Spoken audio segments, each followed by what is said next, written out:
Sekarang kita masuk ke estimasi interval. Cara menduga menggunakan estimasi interval atau pendugaan interval.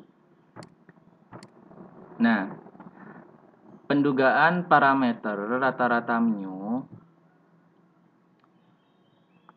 kita bedakan apabila simpangan bakunya diketahui dan berdistribusi normal. Dan yang kedua itu nanti ada apabila simpangan bakunya tidak diketahui dan berdistribusi normal. Untuk yang pertama, mari kita bahas pendugaan parameter rata-rata mu ini. Untuk n lebih besar dari sama dengan 30, interval kepercayaannya 1 min alfa untuk menduga rata-rata mu. Oke. Jadi rumus yang kita gunakan untuk n lebih besar dari sama dengan 30 adalah X bar min Z alfa per 2 kalikan simpangan baku per akar n lebih kecil dari mu lebih kecil dari X bar plus Z alfa per 2 kalikan sigma per akar n. Jadi di sini kita harus memperhatikan taraf keyakinan atau interval taraf keyakinan atau interval keyakinan atau interval kepercayaan dari soal. Kemudian Z ini ditentukan berdasarkan Z tabel. Jadi kita melihat tabel uji Z, tabel distribusi normal standar gitu ya.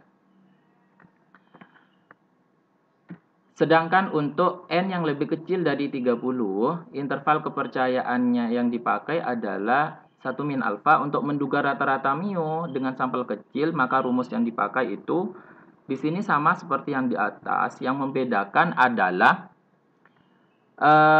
untuk ini memakai T tabel, T alfa per 2. Jadi bukan Z ya untuk sampel kecil. Sampel kecil yang dimaksud itu apabila n-nya lebih kecil dari 30. Jadi kita gunakan T tabel. Kita memperhatikan melihat T tabel berdasarkan taraf keyakinan yang diketahui. Gitu ya. Ini untuk jika alfanya diketahui.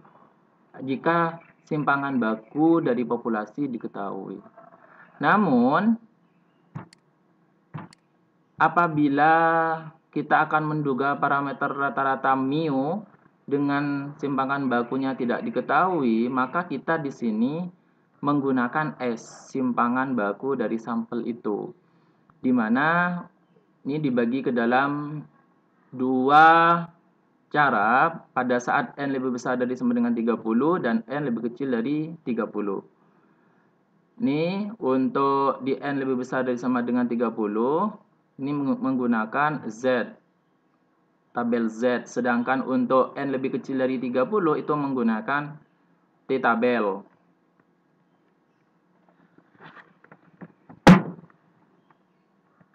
Oke, kita lanjutkan. Nah, ini kita punya catatan ya, apabila ukuran sampel atau N relatif besar dibandingkan dengan ukuran populasi atau N-nya, sehingga N per N populasi, ini kan N sampel yang atas ya, perbandingannya itu melebihi 5%, maka standar deviasi sampling harus dikalikan dengan faktor koreksi sebesar akar n min n per n min 1. Contoh rumusnya berarti akan menjadi seperti ini, rumus yang di depan itu ya. Jadi sebelum mengerjakan harus sambil memperhatikan apabila diketahui dalam soal itu ada sampel, ukuran sampel dan ukuran populasinya dibandingkan dulu. Kalau melebihi 5%, maka kita tambahkan faktor koreksi di setiap rumus tersebut.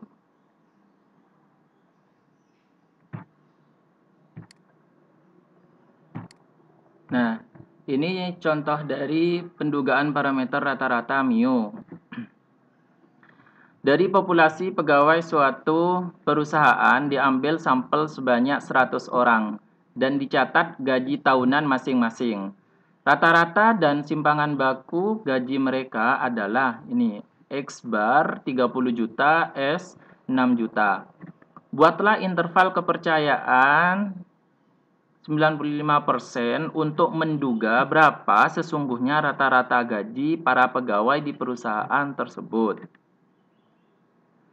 Oke, di sini cara menjawabnya kita harus menuliskan apa saja yang diketahui. Yang diketahui itu X barnya 30 juta. Kemudian S-nya itu 6 juta kan ya.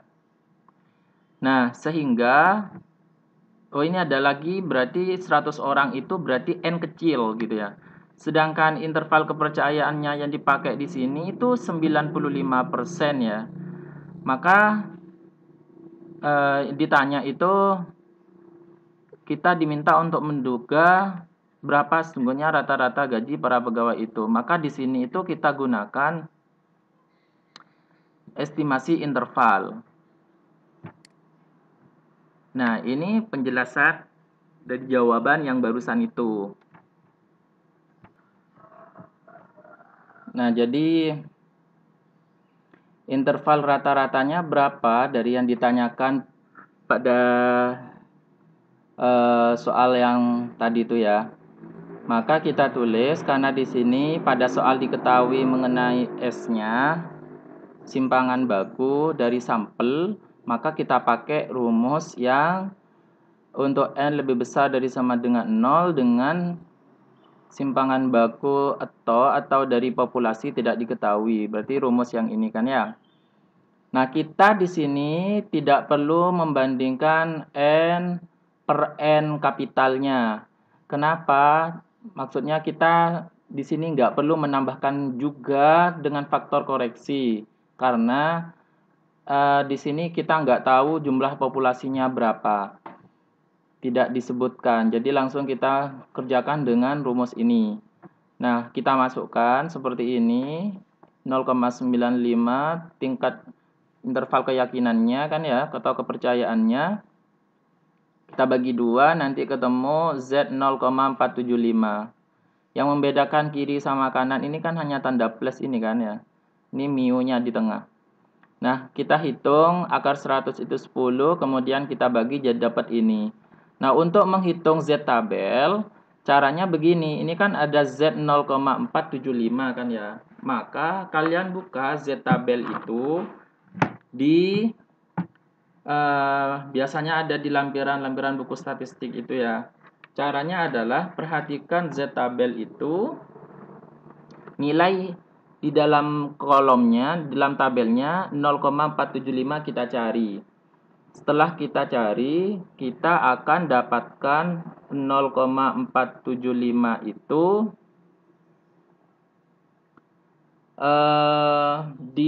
untuk sisi kiri, kita tarik ke sisi kiri itu ketemu 1,9, sedangkan di atas itu di kolom terletak di kolom 0,06. Itu berarti nilai dari Z 0,475 itu adalah 1,96.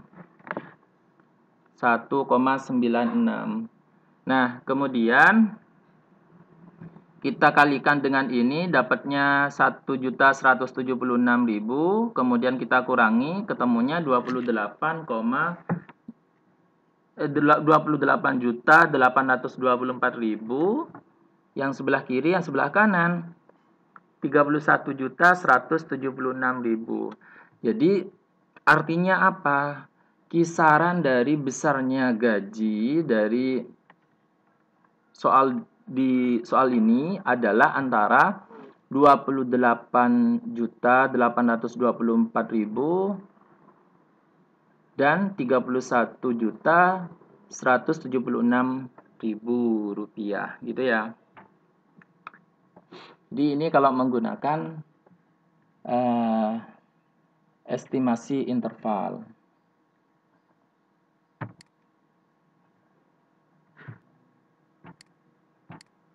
Nah, berikutnya pendugaan parameter proporsi P.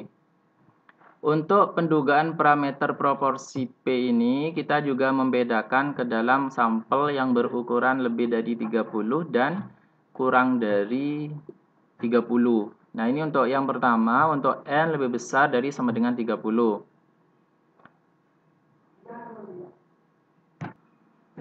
Rumus yang digunakan itu untuk N lebih besar dari sama dengan 30 adalah P, ini proporsi sampelnya min Z alfa per 2 dikalikan PQ per N lebih kecil dari P proporsi populasi lebih kecil dari P proporsi sampel ditambah Z tabel dikalikan PQ per N. Ini keterangannya untuk P proporsi itu adalah X per N. X itu sebagai peristiwa yang terjadi dalam sampel, kemudian dalam populasi, N besar ini berarti jumlah populasi. Berarti kalau X kecil per N itu peristiwa yang terjadi dalam sampel, sedangkan N itu menunjukkan banyak sampel. Q itu 1 min X per N. Sedangkan apabila N-nya lebih kecil dari 30, maka bukan Z tabel yang kita gunakan, tapi T tabel. Nih, T tabel, kanan kiri. Rumusnya kiri sama kanan itu sama ya, yang membedakan kalau sebelah kiri itu min, kalau sebelah kanan itu plus. Langsung kita masukkan ke contoh. Pendugaan parameter proporsi P. Pada suatu sampel acak berukuran N 500 orang di suatu kota ditemukan bahwa 340 orang diantaranya suka nonton TV untuk acara dunia. Nah, ini kita mengambil sampel kan, sebanyak 500, dan dari 500 itu 340 orang diantaranya itu suka nonton TV. Hitunglah interval kepercayaan 90% untuk menduga proporsi sesungguhnya penduduk di kota itu yang suka nonton TV untuk acara dunia dalam berita. Oke.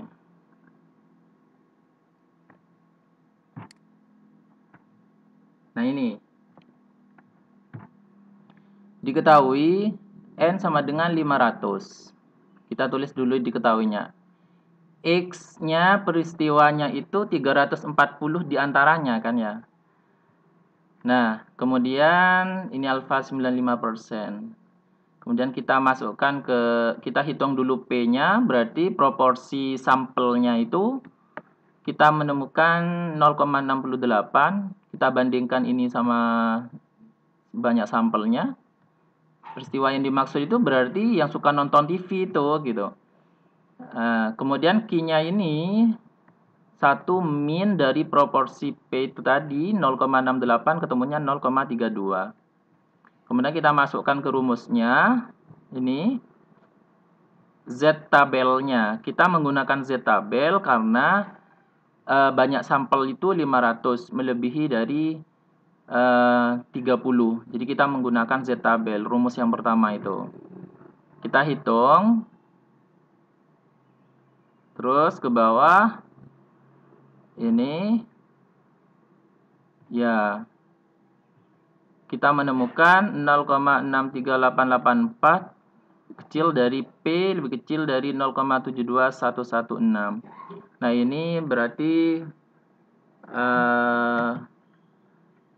yang suka nonton TV itu sekitar berapa ya? Nih, sekitar soal mana tadi? Nah,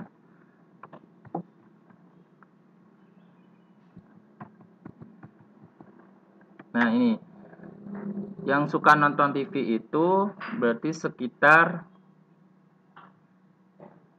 rentang ini ya. Kalau misalkan kita nyatakan dalam persentase, maka itu sekitar 63,884% dan sampai ini 0,7 sekitar ini 0,63,884% dan 72,116%. Ini kalau kita perhatikan kan 340 ke 500 itu udah mendekati kan ya, yang suka nonton TV itu. Berarti besar persentasenya itu mendekati 100% kan. Berada di antara 63% dan 72% ini, sekitar itu.